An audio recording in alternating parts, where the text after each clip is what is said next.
প্রাথমিক তদন্ত শেষে গত বৃহস্পতিবার আদালতে দুদকের দাখিল করা নথি থেকে জানা যায়, আয়কর কর্মকর্তাদের বদলি, করদাতাদের ভয়ভীতি দেখানো এবং অন্যান্য অনিয়মের মাধ্যমে ফয়সাল প্রায় ১,০০০ কোটি টাকা ঘুষ নিয়েছেন।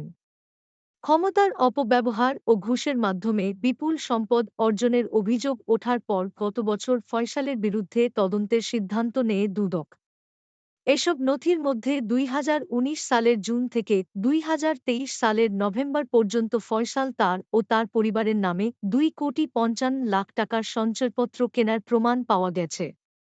এর মধ্যে ১২ নভেম্বর ২০২০ থেকে ২০২১ সালের ১০ ফেব্রুয়ারি পর্যন্ত ১,৪৫,০০,০০০ টাকার পারিবারিক সঞ্চয়পত্র কেনা হয়েছে।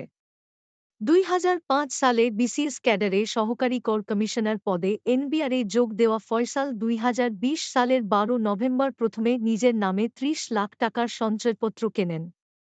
এর ৪ দিন পর তার স্ত্রী আফসানা জেসমিনের নামে ৫ লাখ টাকার সঞ্চয়পত্র কেনা হয়। ২০২১ সালের ১০ জানুয়ারি তার শ্বশুর আহমেদ আলীর নামে যথাক্রমে ১০ লাখ ও ২০ লাখ টাকা মূল্যের দুটি সঞ্চয়পত্র কেনা হয়। ৩ সপ্তাহ পর ফয়সালের আত্মীয় খন্দকার হাফিজুর রহমানের নামে ৩০ লাখ টাকা মূল্যের আরেকটি সঞ্চয়পত্র কেনা হয়। ১০ দিন পর একই ব্যক্তির নামে ১০ লাখ টাকা মূল্যের আরেকটি সঞ্চয়পত্র কেনেন। ২০২১ সালের ২ ফেব্রুয়ারি ফয়সাল তার ভাই কাজী খালিদ হাসানের নামে ৩০ লাখ টাকা দিয়ে আরেকটি সঞ্চয়পত্র কেনেন। গত ২৬ ডিসেম্বর তিনি তার শ্যালক আফতাব আলীর নামে ২৯ লাখ টাকা মূল্যের আরেকটি সঞ্চয়পত্র কেনেন। ফয়সাল তার স্ত্রী ও আত্মীয়স্বজনের নামে ৮৭টি ব্যাংক হিসাব জব্দে সংশ্লিষ্ট কর্তৃপক্ষকে নির্দেশ দিয়েছেন আদালত।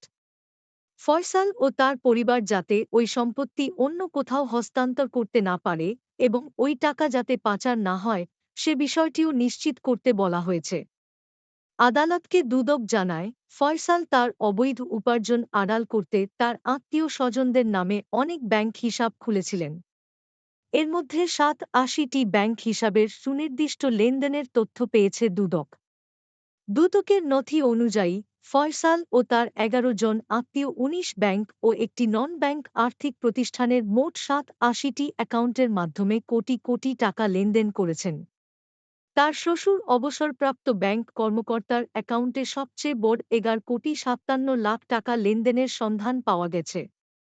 তার শ্বশুর আহমদ আলীর ৮টি ব্যাংক হিসাব রয়েছে। ফয়সালের শাশুড়ি মমতাজ বেগমের ১০টি ব্যাংক হিসাব রয়েছে এবং এসব অ্যাকাউন্টে ৭ কোটি টাকার লেনদেনের হদিস পাওয়া গেছে। ফয়সালের ৬টি অ্যাকাউন্টে ৫,২১,০০,০০০ টাকার লেনদেন হয়েছে। তার স্ত্রীর ৫টি ব্যাংক হিসাব রয়েছে, যেখানে ২,২৫,০০,০০০ টাকার লেনদেন হয়েছে।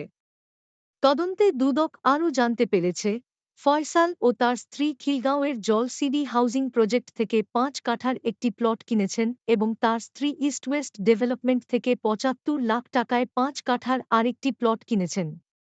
রাজধানীর রমনায় রূপায়ণ হাউজিং এস্টেট থেকে ১ কোটি টাকা দিয়ে একটি ফ্ল্যাট কিনেছেন তার শ্বশুর।